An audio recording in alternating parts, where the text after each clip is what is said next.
గ్రామీణ జీవనశైలికి అలవాటుపడ్డ రాజయ్య, నళిని దంపతులు ప్రతిరోజూ ఉదయమే లేవడం, స్నానం చేసి, పూజ పూర్తవగానే 7 గంటలకల్లా అల్పాహారం ముగించడం సహజంగా చేస్తుంటారు.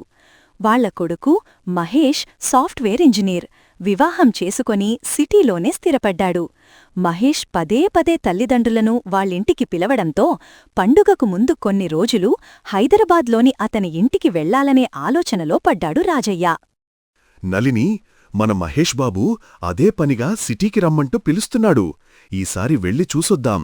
నగరంలో వాళ్ల జీవితం ఎలా ఉంటుందో మనం కూడా కళ్ళారా చూద్దాం. అవునండి, నా మనసులో కూడా అదే ఉంది.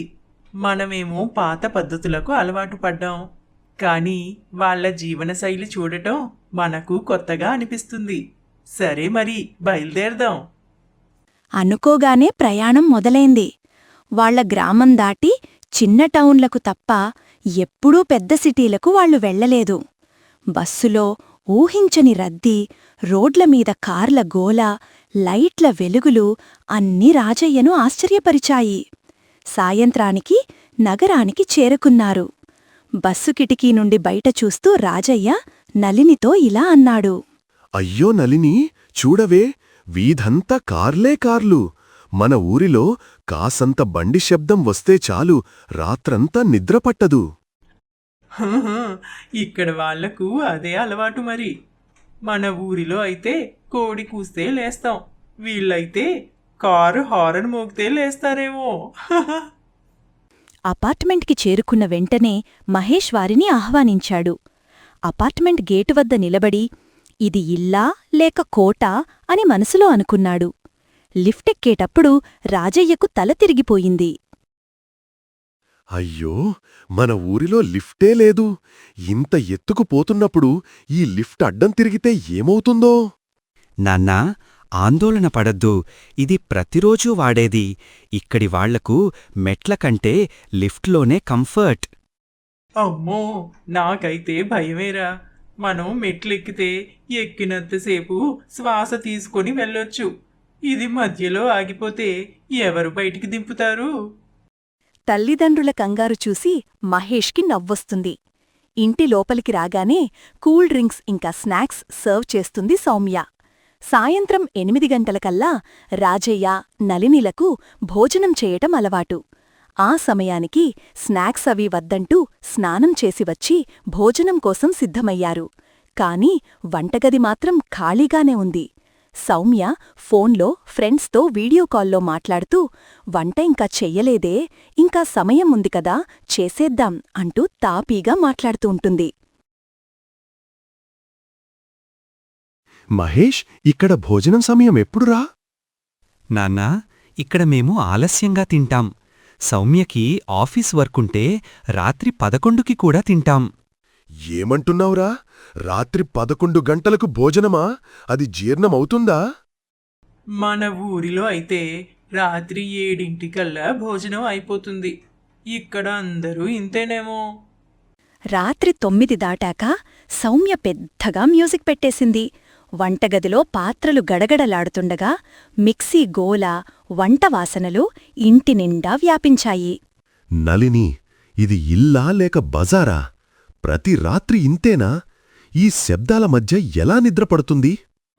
అబ్బా, ఇది వాళ్ళ అలవాటు. మనం కొన్ని రోజులుండి వెళ్ళిపోతాం. కంగారు పడకండి, కాస్త ఓపికగా ఉండండి. నాన్నా, సౌమ్యకి మ్యూజిక్ లేకుండా వంట చేయడం అస్సలు రాదు. అయితే వంటగదిలో రేడియో కూడా పెట్టేసుకోవాలి కదా? అది కూడా ఉంది నాన్నా. దీన్ని ఆధునిక కుకింగ్ థెరపీ అంటారు. మ్యూజిక్తో వంట చేస్తే టేస్ట్ బాగుంటుందట. మ్యూజిక్తో వండితే పొట్టలోనూ డాన్స్ మొదలవుతుందేమో.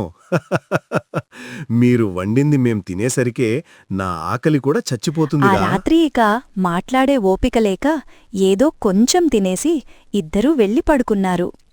కాని ఇల్లంతా ఒక్కటే గోల. మహేష్ కూతురు కీర్తి అర్ధరాత్రిదాకా ఆటలు, పరుగులు, కేరింతలు. ఆ గొడవకి వాళ్లకి సరిగ్గా నిద్రపట్టలేదు. మరుసటి రోజు కూడా అదే హంగామా. రాత్రి 10 దాటాకే వేడివేడి రోటీలు, పనీర్ కర్రీ వడ్డించింది సౌమ్య.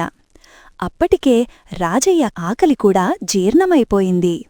సౌమ్య, మా ఊరిలో అందరం రాత్రి తొందరగా తింటాం. ఇక్కడ ఎందుకింత ఆలస్యం? మావయ్య గారు, ఇది సిటీ లైఫ్. అందరూ వర్క్స్ పూర్తి చేసుకునేసరికే రాత్రి అవుతుంది. లేట్ నైట్ డిన్నర్ ఇక్కడ చాలా సాధారణం. ఇక్కడే మీరింకొన్ని రోజులున్నారంటే మీకు ఇదే అలవాటైపోతుంది. అమ్మో, ఈ సిటీ లైఫ్ మీకు సరిపోతుందేమో, మా వల్ల కాదు బాబు. పెద్దవాళ్ళకి ఎంతైనా ఇది చాలా ఇబ్బందే. అమ్మా, అలవాటు పడితే శ్రమే ఉండదు. కొన్ని రోజులకు ఇదే టైంకి ఆకలేస్తుంది. రాత్రి లేట్ నైట్ డిన్నర్లు, సినిమాలు, సరదాలు, ఇదే సిటీ లైఫ్. ఈ సమయానికి మన ఊరిలో కుక్కలకైనా నిద్ర పట్టేస్తోంది బాబూ. ఆ రాత్రి కూడా రాజయ్య, నళిని భోజనం పూర్తి చేసుకునేసరికి 11 దాటింది. 12 నుండి నిద్రపోదామని ప్రయత్నిస్తుంటే అస్సలు నిద్రపట్టడం లేదు. రాత్రి 1 గంట అవుతున్నా కూడా కీర్తి బొమ్మలతో ఆడుకుంటూనే ఉంది. అయ్యో, ఇంత రాత్రి వరకు పిల్లలు మేల్కొని ఉంటారా? మన కాలంలో ఈ సమయానికి 3ఓసారి కలలు కూడా కనిసేవాళ్లం. అవునవును, ఆడుతూ పాడుతూ అర్ధరాత్రి పడుకోవడం వీళ్ళ లైఫ్ స్టైల్ అయిపోయింది. ఇప్పుడు కాలమే మారిపోయింది. పిల్లలకి కూడా టైమింగులు మార్చేశారు. మరుసటి రోజు సాయంత్రం మహేష్ ఫ్రెండ్ రవి ఇంటికి వచ్చాడు. భోజనం చేసే వెళ్ళమంటూ మహేష్ పట్టుపట్టేసరికే రాత్రి వరకు అక్కడే ఉండిపోయాడు.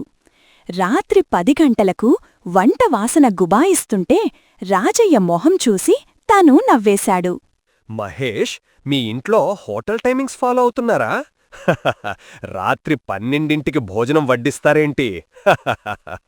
రే, ఇది సౌమ్య స్టైల్ తెలుసుగా. ఎప్పుడూ ఆలస్యంగానే వంట చేస్తుంది. రవి, సిటీ వాళ్ళు అందరూ ఇలాగేనా? లేక మా కోడలే కొత్త రూల్స్ పెట్టిందా? అదేం లేదు, మా సౌమ్య స్పెషల్ సార్. మేమంతా కనీసం 9కి తింటాం. కాని తనకి లేట్ నైట్ వంటలు, ఎంజాయ్మెంట్ అంటే ఇష్టం. రవి, నువ్వు భోజనం చేసి మాట్లాడు. వంట రుచి చూసావంటే నువ్వు టైం కూడా మర్చిపోతావు. అయితే ఈసారి నుండి వచ్చేటప్పుడు నా పైజామా కూడా పట్టుకొచ్చుకుంటా. రాత్రి భోజనం చేసి ఇక్కడే పడుకుంటా. లేదంటే ఇక్కడ భోజనం చేసి బయల్దేరేసరికి రాత్రి కుక్కలన్నీ నా వెనకే పడతాయి. ఆ మాటలకు అందరూ నవ్వుకుంటారు. కాని రాజయ్య మాత్రం లోలోపల కంగారుపడ్డాడు.